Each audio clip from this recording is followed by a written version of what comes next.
A sprawling international manhunt underway this morning after thieves took priceless jewels from the Louvre Museum in Paris.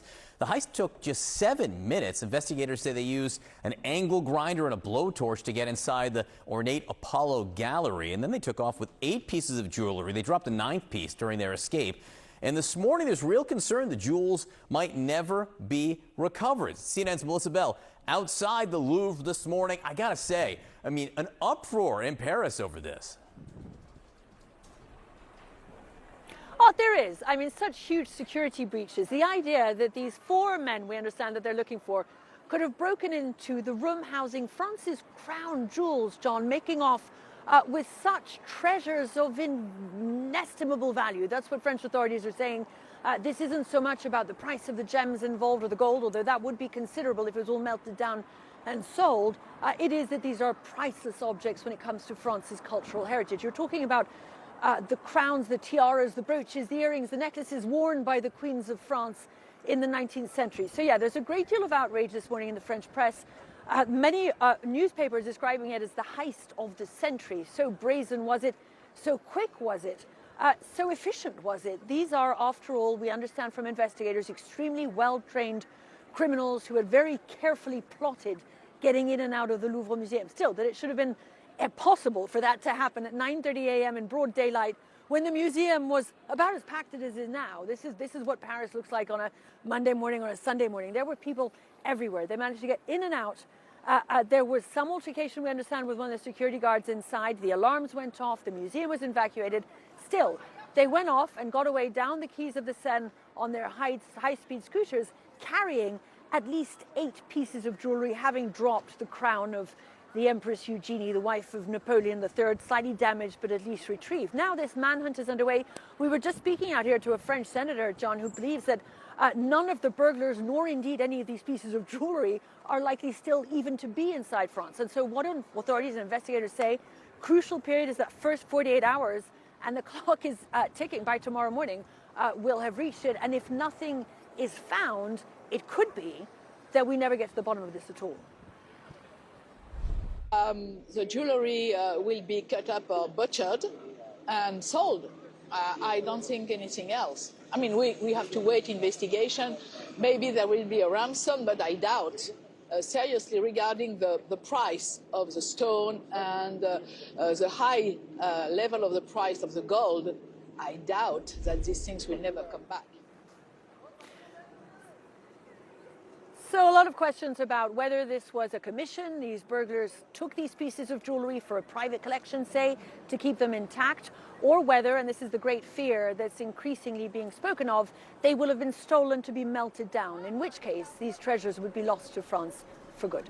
Yeah, you break up the jewels, really almost no way to find them. Melissa, people see heist movies and they see lasers and high tech and computers here. From what it seems, these guys smashed a second-floor window, went in, grabbed the stuff, and left. Other than getting that sort of ladder up there, this didn't seem particularly high-tech.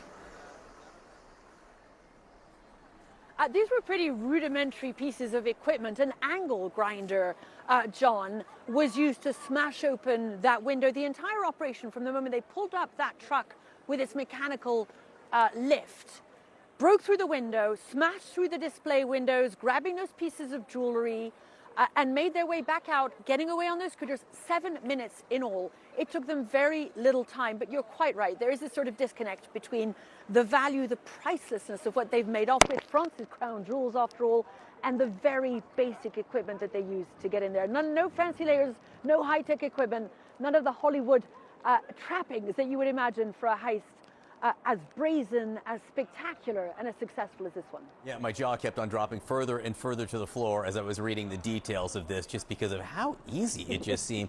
Melissa Bell, great to have you there this morning. Please keep us posted. I know a lot of people concerned about this manhunt. All right, Sarah? you're going to want to stick around for this, because joining us now is an expert on the matter, because he's a former jewel thief. Larry Lawton is here with us. All right, look, John just went over some of the things that happened. They used a truck that has a ladder that usually is used to lift things like furniture into windows on high floors. They used a grinder and a blowtorch to break the window. But that set off security alarms. This was in broad daylight while the Louvre was open, What does this tell you about these thieves? Well, first off, it tells me that they planned this very well. I mean, to case this place, to know what equipment to take, even to know in the museum itself how to get through the glass. Was it alarmed? Was it extra strength glass? What they needed. They got out of there real quick. So they planned this very well with inside help for sure. They made a lot of mistakes as well, though. So I could go into that, but there's definitely well planned.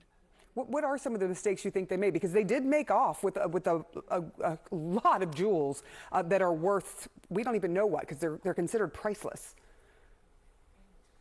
Well, there's a couple of ways they can get rid of the jewelry. I will go into that in a second. Yeah.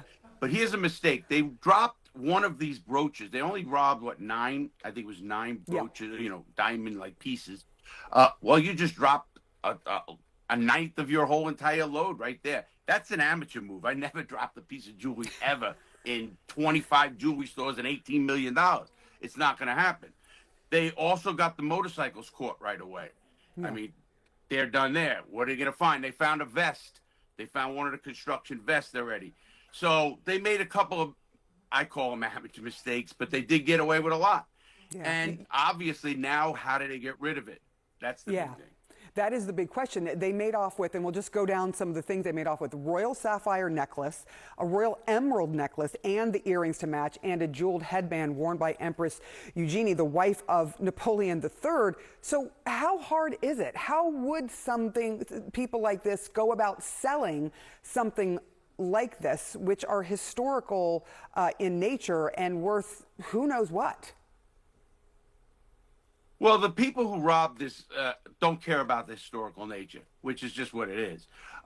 What they could do, there's 3 ways to do it. They could break them all up, sell the gold, sell the diamond. Listen, there's a lot of diamonds, and they're not what they call Lazar Kaplan, which is a laser cut diamond. These are old diamonds. These are cut with a hammer and a chisel, literally, a diamond chisel cutter. So they're really beautiful, and they're very sought after, even as small stones. So if they break them up, that's one way. Then they could also wait a while, and a lot of times the insurance companies will put out a reward. No questions asked. If they, it's a $5 million hit, they'll put out $1 million right now. And, people do that. They actually wait. I was around a bunch of criminals in prison, actually, who waited for that. So that's another way. Another way is to get like an eccentric person who really wanted something. Did somebody hire these people? I don't believe that, but you got to remember 3 things, very important. The guys who did this, they didn't just do it. You have to have cojones. You have to have guts, and what you want to call it, to go in there in the middle of the day, knowing people around, knowing you're on a clock, slip and fall, you're done, a whole bunch of stuff. Europe is having a big problem with museum robberies, actually, which is crazy. And museums got to step up their game. They really missed the boat, the Louvre. I mean, they never been hit, really, 1911 for the Mona Lisa. But, I mean, it's really, they never been hit. And I think after the German robbery in that museum, they have to start stepping up security in these facilities, because that's where I would go. Larry Lawton, you taught us a lot about how this could go down, and noted that you never dropped a jewel. They did. It was a crown that they didn't make away with. So we're learning a lot from you this morning. Thank you so much for joining us.